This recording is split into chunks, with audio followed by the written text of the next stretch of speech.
ওরা তো ছেলেরা মেয়েদের প্রথমবার ঠেলে ঠুলে ঢুকিয়ে দেয়, রক্ত বার করে ছেড়ে দেয়, তারপরে মেয়েরা অনেক মজা পায়। বলো, পজিটিভ ভাবে উত্তর দিতে হবে, নেগেটিভ দিলে হবে না।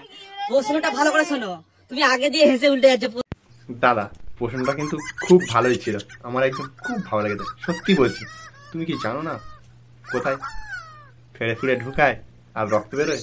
বৌদি কিন্তু জানে, বুঝতে পেরেছে। তখন বললো না, এ বাবা কত সুন্দর, কত নেগেটিভ প্রশ্ন, কত সুন্দর নেগেটিভ।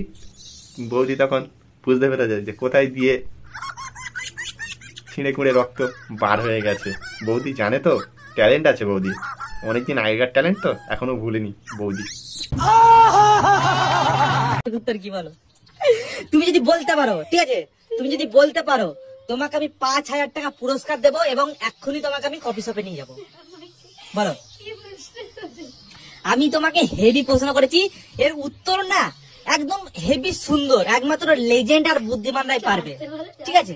দাদা, তুমি তো খুব ভালোই প্রশ্ন করেছো, কিন্তু বৌদি কি ধরে দাঁড়িয়েছিল দেখেছো একবার? তুমি কিন্তু দেখোনি। বৌদি কিন্তু যেখানে হাত দিয়ে দাঁড়িয়েছিল সেটাই ভাবছে বৌদি। আবার তুমি কফি শপে নিয়ে যাবে, বৌদি তো দেখিয়ে দিচ্ছে, মুখ দিয়ে বলবে কি? বৌদি দেখো হাতে জাইয়াটা ধরে রয়েছে, মানে বলছিলাম যে প্যান্টটা, ছোট প্যান্ট ধরে রয়েছে, একটু দেখো ভালো করে, আমি ফের দেখাচ্ছি রিপিটে। মেয়েরা অনেক মজা পায়। বলো, সঠিক উত্তর কি বলো? তুমি যদি বলতে পারো, ঠিক আছে, তুমি যদি বলতে।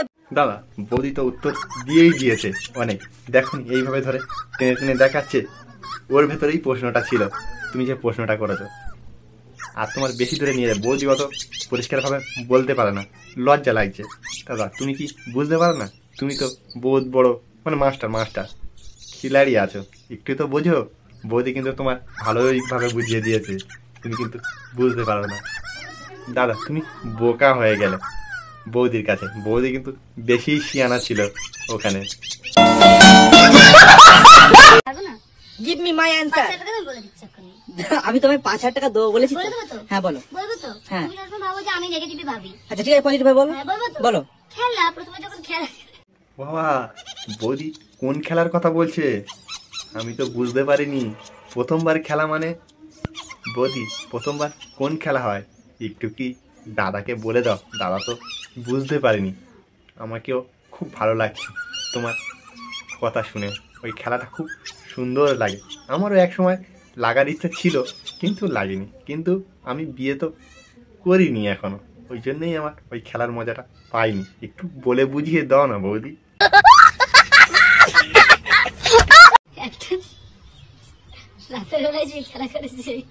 দাদা তো প্রশ্ন খুব ভালোই করতে পারো, বৌদিকে তো হেভি প্রশ্ন করেছো, একদম সুন্দর, সত্যি বলছি। ঠেলে ঠুলে ঢুকিয়ে দাও আর ছিঁড়ে করে রক্ত বেরোয় যায়। তো রক্ত বার হয়ে গেলে ফার্মেসি না নিয়ে গেলে একটুখানি মলম নিয়ে আসবে, একটু হালকা করে লাগিয়ে দেবে ছিঁড়ে করে ভেতরে ঢুকে গেলে। আর যদি পুরো ফেড়ে ফুড়ে চলে যায় তবে তো সুই নিয়ে যেতে হবে সেলাই করতে, তখন ডাক্তার ডেকো না, তুমি সেলাই করে দিও যেন, একটু ভালো লাগবে সেলাইটা দেখা।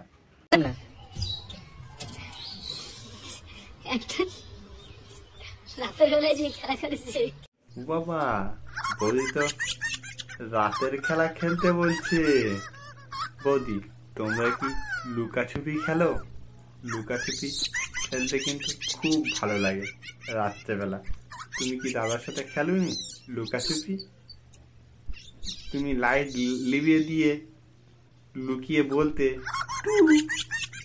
আর দাদা ছুটে গিয়ে পাজা মেরে ধরে বলতো ধাপ্পা। একে বলা হয় লুকাছুপি। বৌদি, দাদাকে একবার শিখিয়ে দাও ঘরে নিয়ে গিয়ে কিভাবে লুকাছুপি খেলতে হয়। দাদা তো বুঝতে পারছে না, দাদা পুরো ন্যাকা। মানে বলছিলাম যে কোনো বুদ্ধি নেই দাদার মাথায়, বৌদির মাথায় বিশাল বুদ্ধি। যারা আমাকে বলছো ভালোবাসি ভালোবাসি ভালোবাসি ভালোবাসি মানে বোঝো, ভালোবাসার মানে কি? ভালোবাসার মানুষকে কোনো কিছু দেওয়া। তুমি আমাকে কিছু দিচ্ছ? বৌদি, তোমার কি দিতে হবে? ভালোবাসলে তো কাছে এসে নিতে হয়, তুমি তো কাছে আসোনি, তুমি দূরে থেকে চাচ্ছ। মানে ভালোবাসলে তুমি কি টাকা পয়সা চাইছো? টাকা পয়সা কিন্তু আমি দিতেই পারবো না, অন্য কিছু চাইলে আমি গিয়েই দিয়ে আসতে পারবো। ওগুলো একটু দিতে আমার খুব ভালো লাগে, মানে দেখা দিতে আমার খুব ভালো লাগে।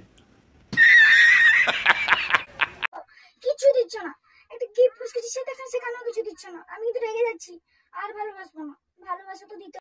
বৌদি আর ভালোবাসবে না। বৌদি তুমি না ভালোবাসলে এবার তো আমাদের হ্যান্ডেল মারতে হবে না, মানে বলছিলাম যে মোটর চালাতে, মোটরের হ্যান্ডেল। বৌদি তুমি যে ভালোবাসা দিচ্ছ না, ওইসব ভালোবাসা কিন্তু একসাথে অনেকজন দিতে পারবে না। তুমি একটু ভালো করে বলে দাও সবাইকে যে একবারে সবাই ভালোবাসতে এসো না, আমার কিন্তু খাল থেকে সাগর হয়ে যেতে পারে। মানে ভালোবাসা ভালোবাসা বেশি ভালোবাসা পেলে না এত বড় হয়ে যাবে।